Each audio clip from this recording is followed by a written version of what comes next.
Good morning, everybody. Hope everyone is doing well as we get into the action today on this Thursday. Today, again, the stock market closes early at 1 p.m. Eastern Time in observance of the July 4th holiday, which is tomorrow. So stock market today closing at 1 and is closed tomorrow. We'll reconvene on Monday. Now, we did get some big data out this morning. The non-farm payrolls report did come out. It came out actually pretty good. So take a look at the data below on the bottom of the screen. 147,000 jobs added. Now, what's so interesting about this is that earlier this week, I said, guys, they're releasing this before the July 4th holiday weekend.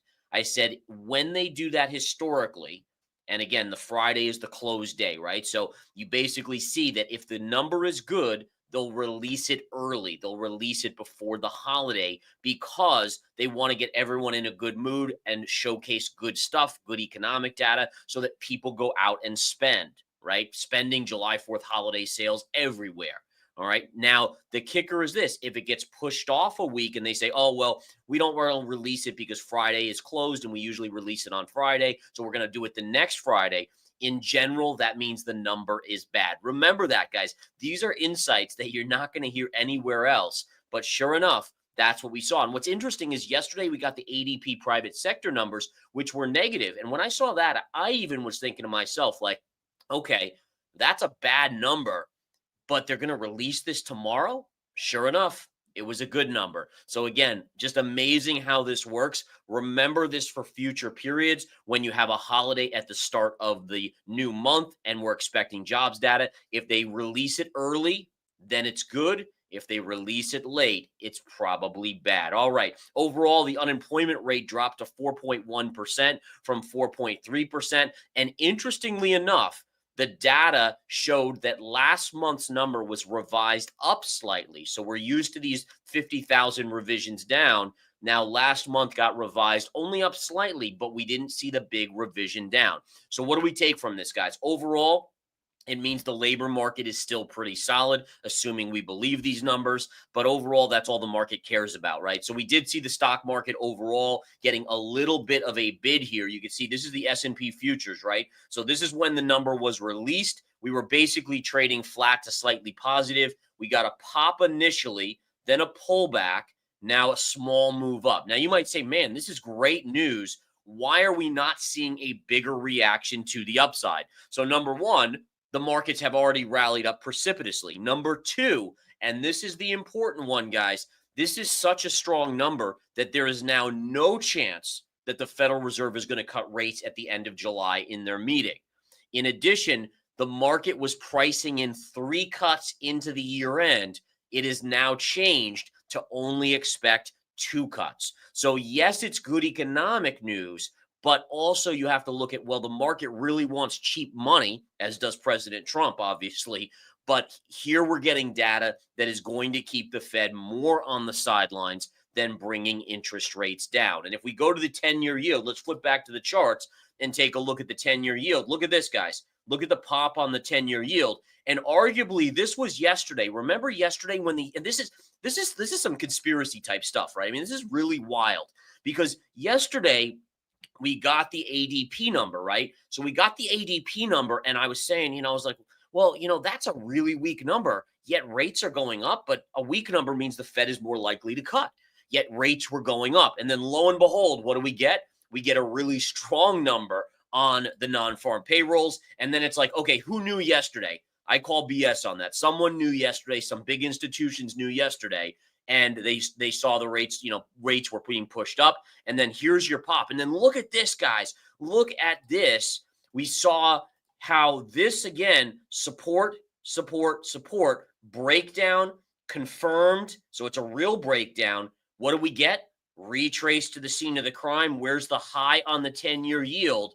Right back to that line. And I teach you guys in the game plans this all the time, and it is just absolutely awesome. And just a side note, guys, do not forget here, folks, just a couple days left on the sale, the education sale here, the July 4th, our investor empowerment day. Empower yourself, guys.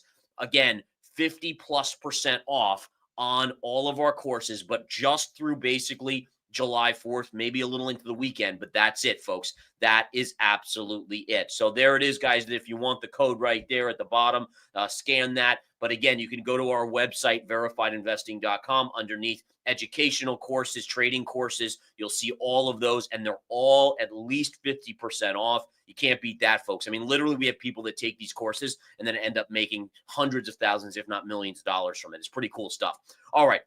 Let's get back to the charts and get into the nitty gritty here. Looking at the S&P here, we have a couple trend lines I'm following. So here's your retrace that we've been watching. We kind of kissed the scene of the crime here, pulled back a little bit on Tuesday, Wednesday up, and today it looks like maybe, we'll see, maybe we retest this line. But this is a huge line of resistance because, again, markets were pounding on it over and over and over again until it finally broke. Very minimal break, by the way. I mean, sometimes you get breaks and it really crashes down, a la something like this over here, right? I mean, this was a great trend line right here. That got a huge break, right? So that one, that's not what we saw here. The markets have been too jubilant. We've seen too much of the animal spirits.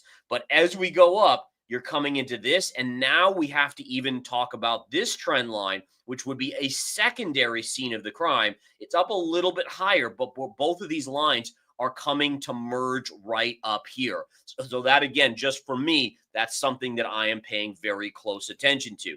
And then next, just a reminder, we're talking about two levels on a shorter term basis that are coming up to that point. But don't forget, we also have the logarithmic trend line going back to the pre-Great Depression high all the way to the .com high, and we are coming right up to that line again. And notice how this is all coordinating, right? So we have here, we hit it, we got this quick pullback, and now we're coming up. And literally, folks, the two lines I just showed you, the scene of the crime 1 and scene of the crime 2 from the previous one, that is all going to merge up at this level here. So that, to me, once you get three trend lines merging like that, that usually is something significant to pay attention to. So again, I'll keep you guys on point with that, and we'll continue to watch it. All right. So again, 10-year yield hit scene of the crime, pulling back a little bit, but still up pretty sharply. We're back above, basically above 4.3% at 4.336. The dollar also catching a bid here. The stronger economy in the U.S. is making some players buy into the dollar dominance again, but obviously we're still below a major trend line of support there. Now, early this week, I said, guys, the play is going to be to buy the Russell here. You're seeing a money rotation now that the second quarter came to a close. So far, that has been dead on. The Russell up another 1% yesterday and is up over 1% this morning already. And this, again, is what we would call the catch-up trade. So, again, you look at stocks like Meta. Meta, we know, right into double top, getting rejected. And also, this is, remember, end of quarter, beginning of quarter, beginning of quarter. So this was, again, essentially window dressing up, double top on a technical basis, and then money rotating as big funds are saying, wow, this has been such an epic move. We got to take some money out of Meta. Let's reallocate it to the IWM stocks, the Russell. And again, I still think the Russell has more room to run here, likely heading up, possibly even as high as here. I mean, here, and listen, I mean, it could even go to all-time highs. I mean, the rest of the markets are at all-time highs. Why not the Russell? Okay, a couple stocks to pay attention to. Datadog getting added to the S&P 500. Again, there was a company that got bought out, so therefore it's no longer in the S&P 500. So there was one extra spot. There was a lot of speculation it was going to go to Robinhood again, and then it didn't. And Robinhood this morning, take a look. It is down pretty sharply here, but you can see the kind of euphoric run on Robinhood on hopes again that it would be added to the S&P 500, and it was. Those dreams got dashed again. So again, look at the parallel, by the way. Great parallel. Low here, connect all these lows right through here. And you guys can see, again, right through there. And so all the lows going back to March, basically April 2025. And we extend that out. And then we come right to these lows here and the high from yesterday, which also happened to be the 100 even number Pierce, which in technical analysis, even numbers play a role in tops and bottoms often. All right, Datadog, just going back to this one, it's having a great move today, trading around 149. Is there a shortable level? So there's a gap fill here at 148, but we're already above that. So for me, the 152 might be a level, but high risk. And then again, 152 to 153. If it gets through there, you're looking at 158. But 152 to 153 is interesting. If we go back here, though, you can see this one pop here, we did get to about 152 and change before the pullback. So, in essence, it's kind of already seen a little of that price action. All right, on to Bitcoin. Bitcoin yesterday was trying to power above this trend line. By the end of the day, it closed on the trend line. So I'm not considering that a close above. I consider that a close on. Today, it's back above. So that's a positive, but it needs to close above and then confirm. Without confirmation, I always remain slightly skeptical, just slightly. I mean, again, remember, I deal in a world of probability. So, a confirmed breakout is probably 80% that it's going to go up to the next level. With a close above, it's probably 65% that it's going to go up to the next level. But it still leaves room where there's a decent chance that it's a fake out. If you don't close above, well, then it's basically at best 50-50, and you even shade the downside. So again, it's a world of probabilities that we live in, and that's, again, how I trade, where everything has a small chance that it can fail. The best setup in the world, there's still a small chance it can fail, and I love that because it keeps me from doing something stupid like going all in on a play, right? Again, there's no 100% in markets, and so if people go into an investment thinking it's 100%, it just inherently it means, well, we should put all our money in then, right? Because you can't lose, right? But we know in trading and investing that's not the case. I've experienced that many times over, and I just try to convey that to you guys because, again, if you guys can learn from a lot of my errors, that's awesome. That's my goal of these, obviously, these game plans. All right, gold. Gold is coming down today. Why is gold coming down a little bit? Number one, it had 3 days up. Number two, the jobs report was strong. So again, there's probably a rotation towards risk assets considering the U.S. economy remains decently strong here, at least in the near term. And number three, the dollar's up, right? So the strong economic news is pushing the U.S. dollar up. When the dollar goes up, there's a tendency for gold to move down. However, it is still holding this technical level here, so we got to respect that. Notice here it closed below. It never confirmed, and they kind of pulled the rug and pushed it back up on anyone that was trying to jump the gun on shorting gold right there. So it's still, again, got to wait for the levels to confirm to really have that high probability that it's a real breakout or breakdown. Resistance will remain around 34.40 right up here. Support remains right here, and you guys see the other levels. Now, silver's been my kind of pseudo darling here in terms of price action. It's trying to break out today of this consolidation phase. Again, I haven't gotten in because it hasn't come down to the low end down here. But listen, like I said to you guys many times over, if I miss a trade, I miss a trade. I miss so many trades on an everyday basis. It's more about which ones do you get. As long as you get a couple, you make a lot of money in this game. But again, nice move up. It was up more, but it has come in a little bit. We'll watch to see. But if you close above this, the odds start to favor the upside. If you confirm, they heavily favor the upside. Where would this likely go? My trend line here, this is your upside target. Major trend line connecting the lows from 2022, 2023, 2024, tough couple times in 2024. That is your trend line. It's really around $39 on silver. So that would be your next upside if you can break out here, which would actually be about just under 10%. I mean, we're at 36 and a half, so maybe not quite 10%, but still, it's still a decent move up on silver.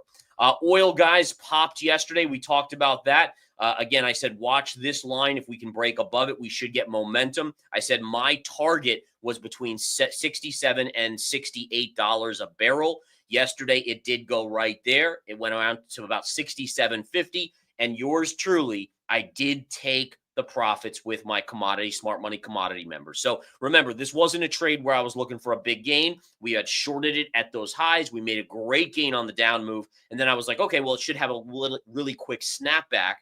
It finally did. I was starting to say, okay, there's a bear flag building here. It was an immature bear flag, which again, probability wise, it means it's not a really great one.